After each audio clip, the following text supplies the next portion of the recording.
The national chairman of the governing All Progressives Congress, Abdullahi Adamu, has allayed the fears of Nigerians, especially Christians, criticizing his party's decision to field a Muslim ticket, saying they have nothing to fear.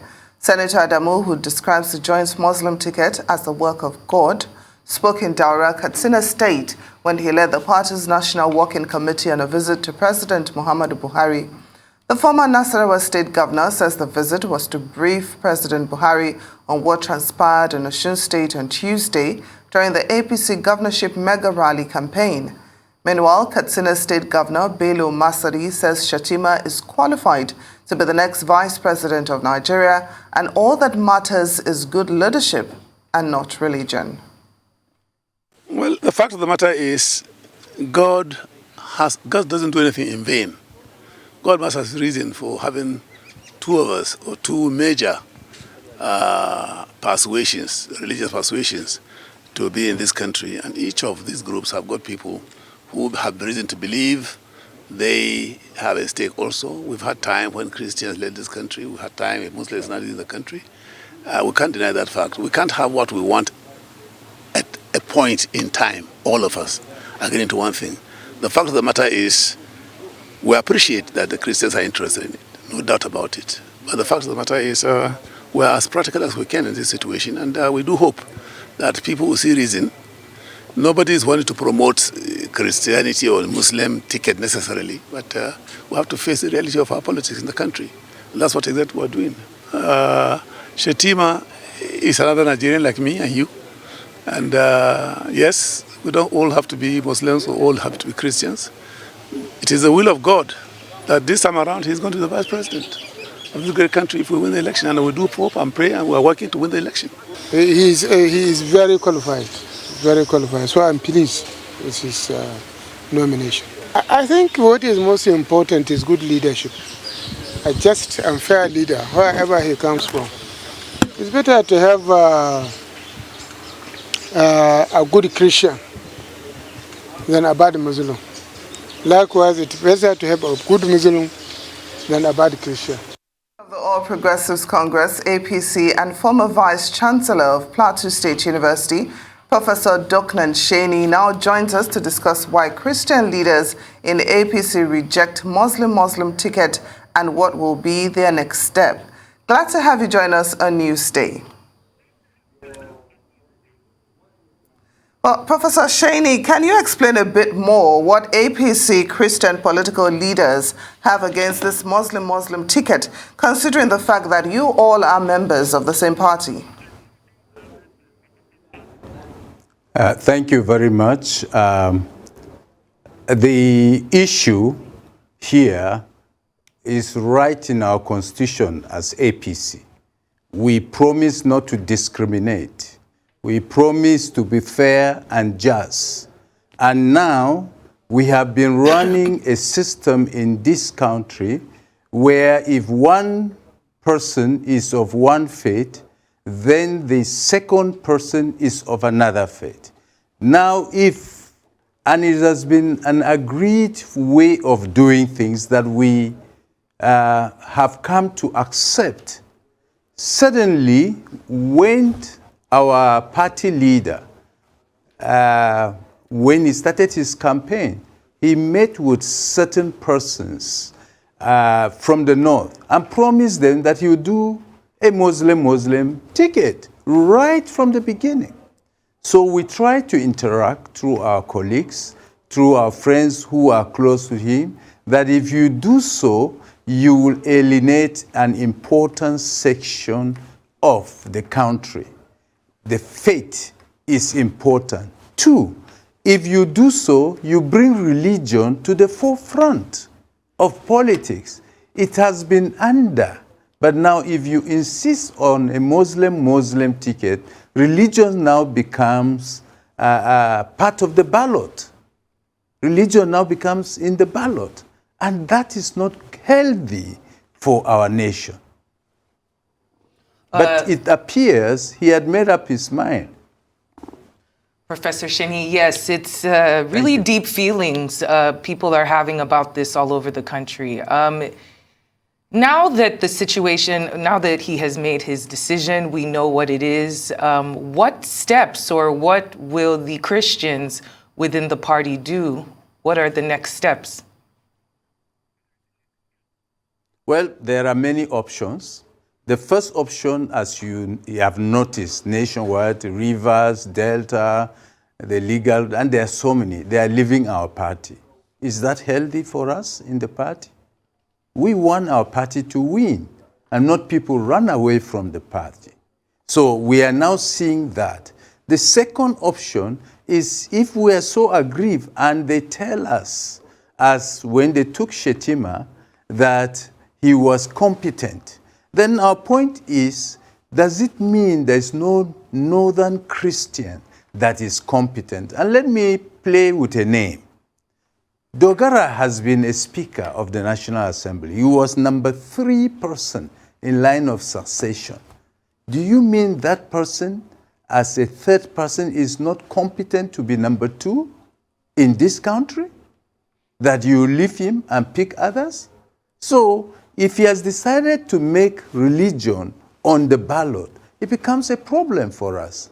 It becomes very difficult for us to sell the party. In 2015, I am one of those who worked so hard for Buhari's emergence and even went PDP in those days, campaigned that Buhari will bring religion to the forefront and he will neglect us. We tried to convince our constituents that Buhari, when he was in the army, this is what he did. Of course, now, we can't say the same thing again after 7 years in power. Now, it's going to be more difficult for us if a Muslim ticket becomes a permanent feature in our Nigerian political architecture. Well, Professor, thank you for outlining the options that are available, but how quickly should we expect to see an implementation as opposed to just an analysis? First and foremost, in politics, you try to negotiate, you try to talk, you try to persuade the other. If we are not listened to by the camp of our national leader and our flag bearer, if we are not listened to before he even gets the power of presidency, what will happen when he finally gets that instrument of power? That's what we wonder. The second thing is we have no choice but to go to our colleagues. And by the way, let me say this, it's not only Christians that are protesting. We have a lot of Muslim colleagues who have talked to us, whom we are working together, who are saying this is not Islamic, that Islam likes justice, they like equity. So if you go to a system where it's very unfair, you are putting pressure on them to be viewed as if they are not a just religion. And this is the point. So we'll go back to them and go back to our constituents all over the nation and said, we've tried, we've talked, and they didn't listen to us. What do? We encourage them to go and vote. Well, Professor SHENI, it does seem like the APC at the moment is trying to maneuver or is fighting to accommodate the ambition of one individual as against providing real leadership and governance. I mean, if the APC, as you say, is playing up religion with its choices, why then should the party return to power in 2023? Well, that's what we are afraid of.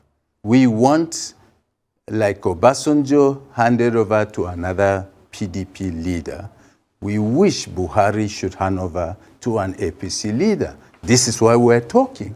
This is our party. This is the manifesto we believe in.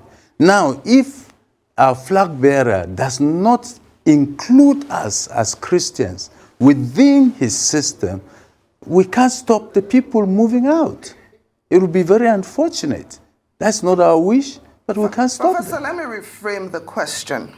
If your candidate already is dividing the country with his choice, Why then should he become the next president in 2023? Well, that's why I cannot campaign from the letter I signed from the memorandum, which I'm one of the signatories, that my conscience and my faith will not permit me to go and campaign in my constituency for a Muslim ticket. I have made it clear. All my colleagues made it clear. We have a conscience. We have a faith. It's difficult for us. We have nothing to offer to the Christians. The system now is very polarized. People are angry. People feel it's unjust. So if our party leadership does not change or do something to tell our people they are different, it's difficult for them to come back to power. And that includes all of us. And speaking of that conscience, do you think other Christians who are, your other Christian counterparts who are under the APC umbrella, do they feel the same way? Which steps are they going to take? Do we anticipate mass defections from APC? Or what do you see? We are in politics, and there are systems of negotiation in politics. First, we have made our position very clear. If we are not listened to, as I told you, we go to Plan B. Plan B is simple. Go back, activate all our contacts. We, as we've been meeting, it's not the first time we have met. We tried in February, before the National Working Committee was formed, to appeal to our party to include Christians in the highest decision-making part of the party structure. Unfortunately, we didn't succeed, particularly Christians from the northern part of the country. We have only one Christian who is an assistant secretary in the whole party structure of the National Working Committee. Now, how do we take a decision? A Muslim is a president, Muslim is a vice president, Muslim is the chairman of the party, the deputy to him is a Muslim, the Speaker of the House, who is number 4, is a Muslim, the President of Senate is a Muslim, the Deputy to the Speaker is a Muslim. Where are we in the decision-making part of the party as Christians? We want the party to reflect Nigeria multicultural, multi-religious part. Thank you, Professor. Now, earlier when you were speaking, you mentioned that your fear is that APC might lose power in the 2023 elections, but truth be told, most Nigerians' fear is that APC will retain power.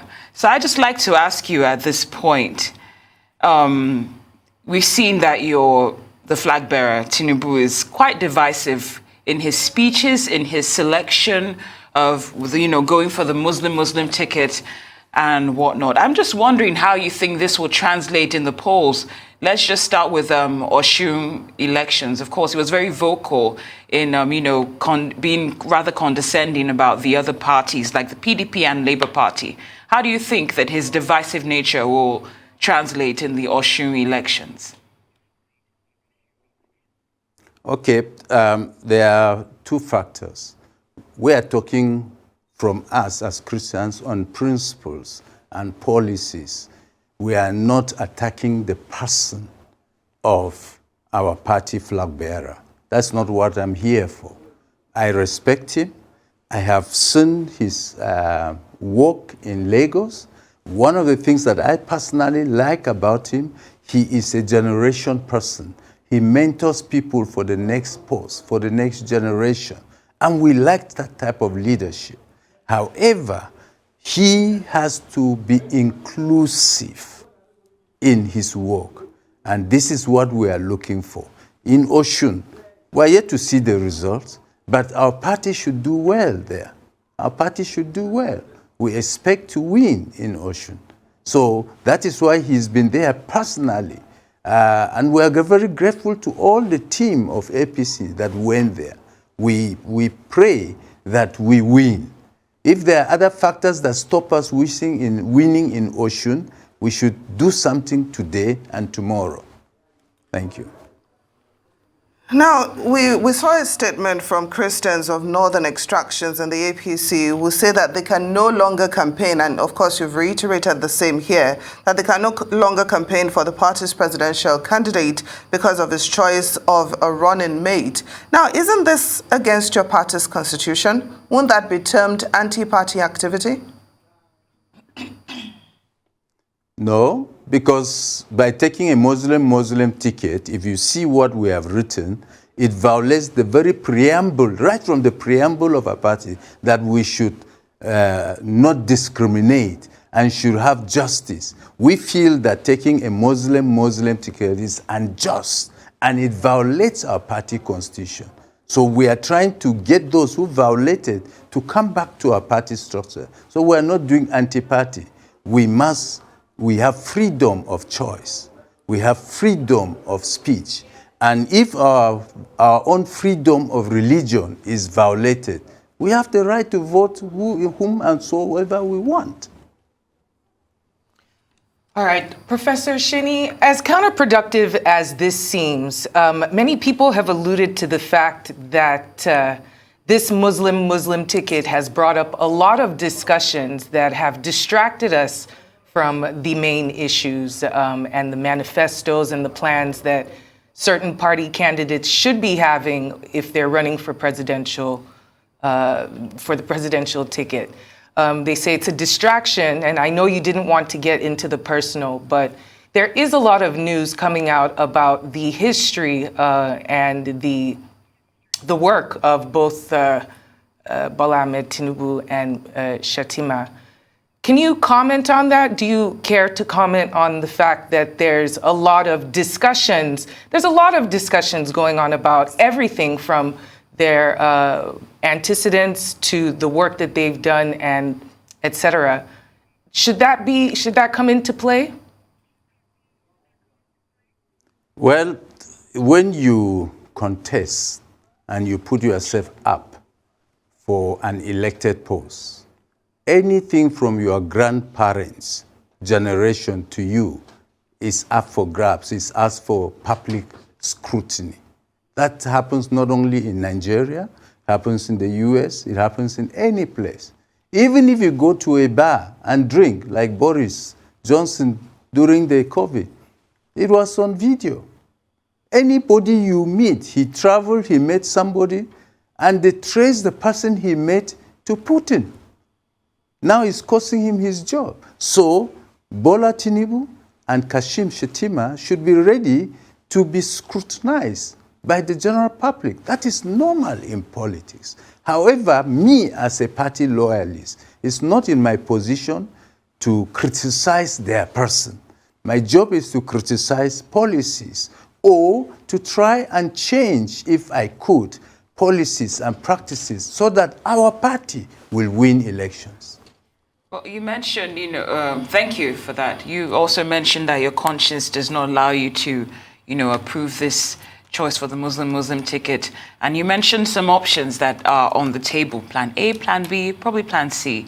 Now, if all those plans fall flat, is there a possibility that we could see you and the other aggrieved members go to another party? Well, anything is possible. Okay. Nothing is off the table. But we wish that should not happen. Our wish is that we should amend our system and project a good image to the public. Politics, you must know, is about perception. If we send the wrong perception to the public, even if we have good policies, we may lose.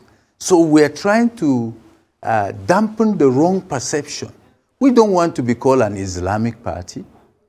We don't want to be called names that portray us as Islamic bigots. We don't want those. So we're trying to correct that image so that we will be able to sell our manifesto and remove the religious distraction and concentrate on what we can do for the Nigerian public. That's what we're after.